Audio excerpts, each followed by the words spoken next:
এরপর মোহাম্মদ আলামিন লিখেছেন, আমার ছেলের বয়স 4 বছর, আপনার মতো একজন দায়ী বানাতে চাই ইনশাআল্লাহ, একটা প্ল্যান দেওয়া যাবে কি? ভাই আলামিন, আল্লাহ তালা আপনার ছেলেকে আপনার স্বপ্নের চাইতে আরও অনেক বড় মানুষ হওয়ার তৌফিক দান করুন, আমরা সে দোয়া করি।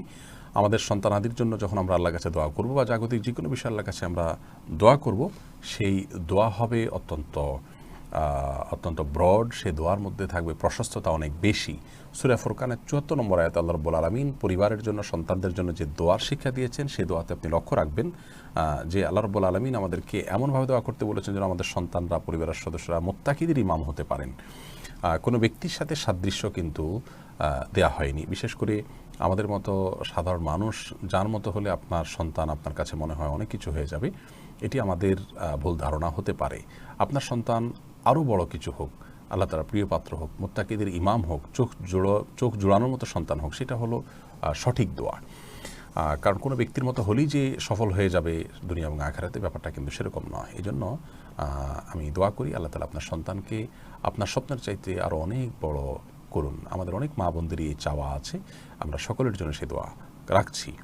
তবে মৌলিকভাবে আমরা কিছু পরামর্শ অবশ্যই দিতে পারি। তার প্রথমটি হলো যে সন্তান যেন মানুষের মতো মানুষ হয়, মুত্তাকিদের ইমাম হয়, নয়ন জোড়ার মতো সন্তান হয়, দায়ীর আল্লাহ হয়, আল্লাহর দ্বীনকে গোটা দুনিয়াতে হিকমা এবং ইলমের সাথে মাওয়াজায়ে হাসানার মাধ্যমে উপস্থাপন করতে পারে। সেজন্য সর্বপ্রথম যে করণীয়টা আছে তা হলো মা বাবা নিজে আদর্শবান মানুষ হওয়ার চেষ্টা করতে হবে, তাকওয়া চর্চা করতে হবে, ইমানদার হতে হবে, আমলদার হতে হবে, মুখলিস মুত্তাকি হতে হবে, তাহাজ্জুদ গুজার হওয়া দরকার, দোয়া কবুলের সময়গুলোতে দোয়া করা দরকার।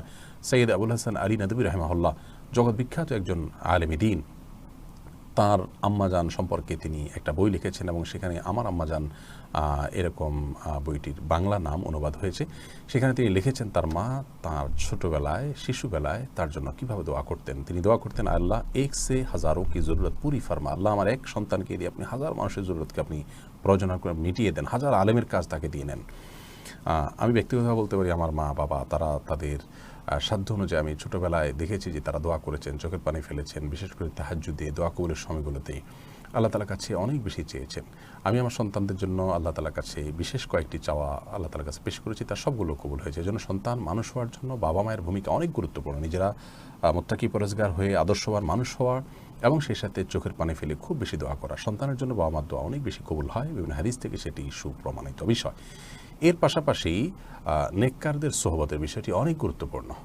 খুব ভালো আমলদার মুত্তাকি পরেজগারদের সোহবত সান্নিধ্যে সন্তানকে রাখা, অর্থাৎ ভালো পরিবার যারা তাকওয়ার প্র্যাকটিস করেন সেরকম পরিবারের সোহবতে, তাদের সান্নিধ্যে যখন আপনি থাকবেন, আপনার বাচ্চা থাকবে, উঠা বসা করবে, এই বিষয়টা আজকাল সবচেয়ে কঠিন হয়ে গেছে। এরকম পরিবেশ এখন খুঁজে পাওয়া খুবই দুরূহ, বরং আমাদের জন্য আজকাল এটা অসম্ভবের মতো একটা পর্যায় হয়ে গেছে। তারপরেও সাধ্য অনুযায়ী চেষ্টা করা উচিত যে কোন প্রতিবেশীর পাশে থাকলে আমরা তাকওয়া শিখতে পারবো, আমাদের সন্তান তাদের সন্তান থেকে ভালো জিনিস জানতে পারবে, বাজে সন্তানদের সাথে শিখে তাদের দ্বারা প্রভাবিত হবে না, সে বিষয়গুলো আমাদেরকে খুব সিরিয়াসলি দেখতে হবে। শিক্ষা প্রতিষ্ঠান নির্বাচনের ক্ষেত্রে বিষয়গুলো ভাবতে হয়। শিক্ষা প্রতিষ্ঠান নির্বাচনের ক্ষেত্রে খুব অভিজ্ঞ এবং ভালো মানুষ, মুখলিস, এরকম মানুষের পরামর্শ নিতে হবে এবং নিবিড়ভাবে পর্যবেক্ষণ করতে হবে। শুধু পরামর্শ নিয়ে ছেড়ে দিলেই হবে না, শিক্ষা প্রতিষ্ঠানে কী করছে কী না করছে, তার উন্নতি কী হচ্ছে না হচ্ছে, খুব নিবিড়ভাবে পর্যবেক্ষণ করতে হবে। আর দোয়াটা হবে আমাদের সবচেয়ে বড় অস্ত্র। এভাবে যদি আমরা অব্যাহত রাখতে পারি আমাদের প্রচেষ্টাকে, আল্লাহ তাআলা আমাদের স্বপ্নকে পূরণ করবেন ইনশাআল্লাহ বিইذনিল্লাহ। স্বপ্নের চাইতে আল্লাহ তাআলা আরও অনেক বেশিও দান করতে পারেন। আমরা সুন্নাহ ফাউন্ডেশনের তরফ থেকে শিক্ষা প্রতিষ্ঠান করার পরিকল্পনা আমাদের দীর্ঘদিনের, এবং সেই পরিকল্পনা আমাদের আলহামদুলিল্লাহ অনেকখানি আমরা এগিয়ে নিয়ে গেছি। যদি করোনার এই প্যান্ডামিক না হতো তাহলে এতদিনে আমরা সেটাকে আলহামদুলিল্লাহ আপনাদের সামনে হাজির করতে পারতাম। ইতোমধ্যে বেশ কিছু স্টেপ আমরা আগায় গেছি আল্লাহর মেহেরবানিতে। দোয়া করবেন যে আমরা আমাদের স্বপ্নের সেই কাজটি যেন করতে পারি। আপনারা জানেন সুন্নাহ ফাউন্ডেশন থেকে আমরা যে সমস্ত কাজের উদ্যোগ নিয়ে থাকি, আল্লাহ তাআলা অনুগ্রহ করেন, তাই এ পর্যন্ত সবগুলো কাজই আমরা আলহামদুলিল্লাহ খুবই ভালোভাবে, গোছানোভাবে এবং সেটা যেন সাস্টেইন করে সেভাবে আমরা করার চেষ্টা করে থাকি। আল্লাহ তাআলা আমাদেরকে তৌফিক দিয়েছেন এখনও পর্যন্ত। শিক্ষাক্ষেত্রেও স্কুল মাদ্রাসা সেভাবে করার পরিকল্পনা আমাদের আছে।